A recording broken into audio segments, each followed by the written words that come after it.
So I'm Matt, and we're here with this 2017 Tacoma to take a look at our door pouch kit. So basically what you've got is you've got a pouch for each back door. So we've got two this size, so it's 4x12, drops inside here pretty slickly, right? And then in the front, we've got our interior door, our front seat door pouch, right? So it's one of the smaller pouches like what comes with the taco tray. It drops right in this door pouch, and basically what you get is two of these and two of these. So you've got one pouch for each door.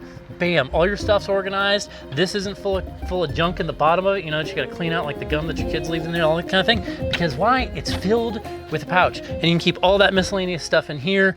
Less clutter, you can find it, you know what it is. Bam, pull it out, organized, all the fun. You can find it at blueridgeoverlandgear.com.